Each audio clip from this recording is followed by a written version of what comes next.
Welcome, dear soul. You have not found this message by accident. There are voices older than memory and visions whispered long before our time. Prophecies of the land, the stars, and the flowers that bloom in silence. If these words stir something within you, a memory, a calling, a quiet sense that the earth still speaks, then you are meant to hear this. Today, we invite you to journey into the sacred wisdom of the ancient tribes of this land, the ones who remembered what the world has forgotten. Before we begin, please take a moment to like, comment, and share this message. These actions help awaken others. They help keep the sacred flame alive. Let us begin with the prophecy of the last flower. In Native American spirituality, flowers are more than just part of nature. They are sacred messengers, whispers from the Creator.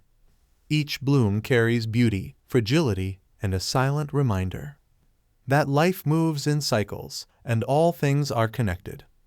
To the Pueblo peoples of Taos, Acoma, and Zuni, the land is not just ground beneath their feet, it is soul, memory, and prayer. A flower that grows in the desert is not simply a plant. It is a miracle, a soft defiance against the harshness of the world. And when we speak of the last flower, we are not speaking only of extinction.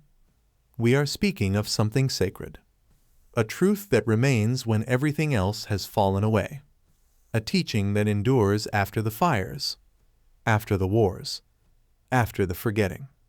The last flower is a remnant of hope. It is the quiet survivor. It is the memory of beauty. And it reminds us, even in a time of spiritual darkness, something holy will still bloom.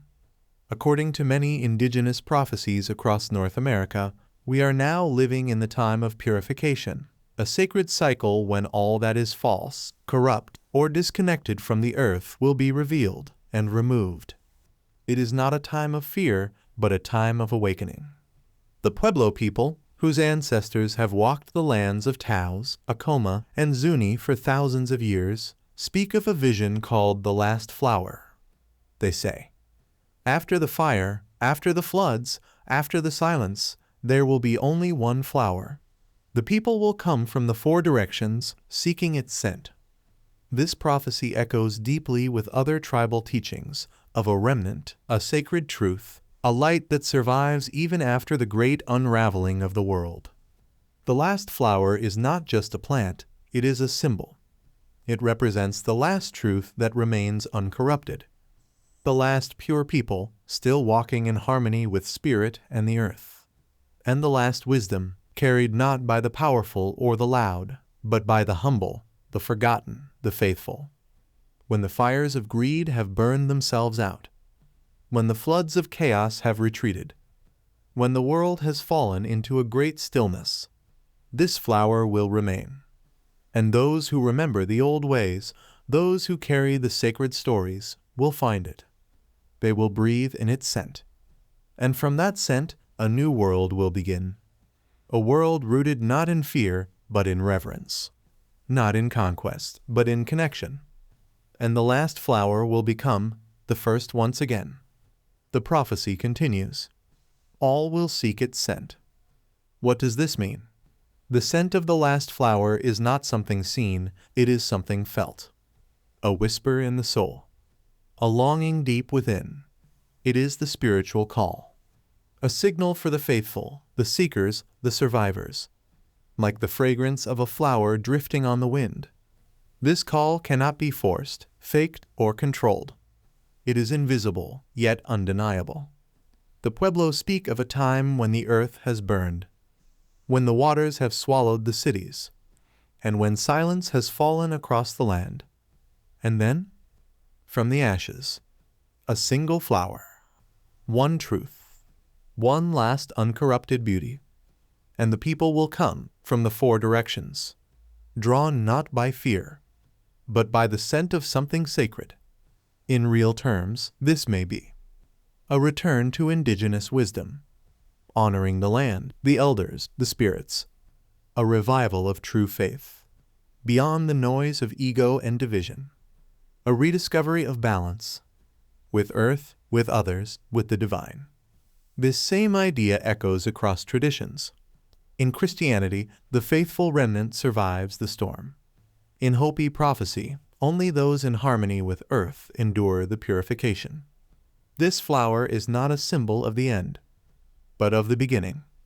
Those who carry light, truth, and love will be drawn together, guided by a call that only the humble can hear.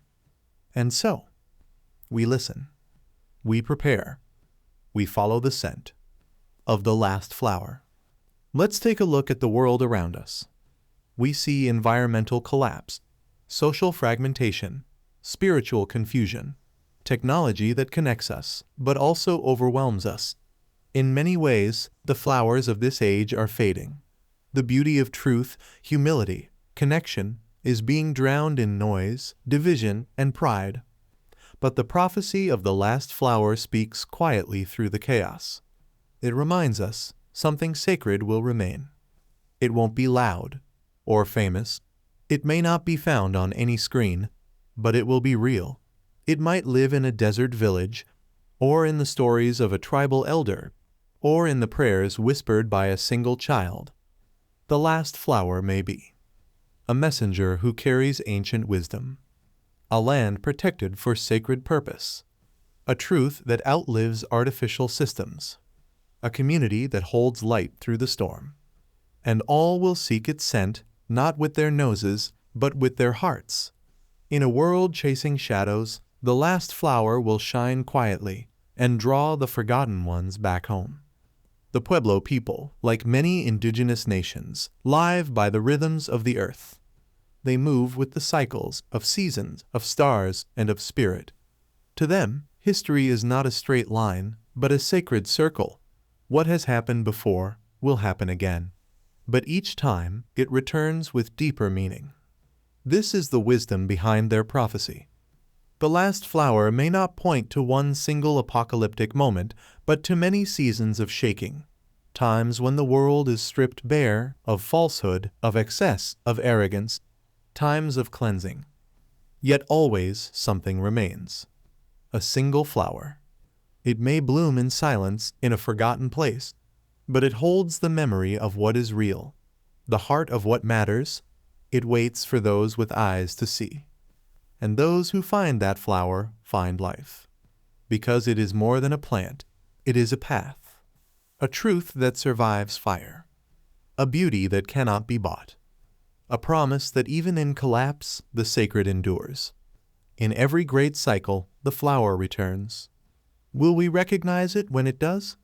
In today's world, the last flower still blooms, but only for those who have eyes to see and hearts to remember.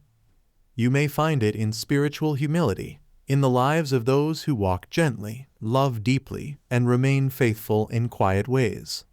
You may find it in ancestral remembrance, in those who still speak the names of their elders, tend their traditions, and walk with reverence through the world.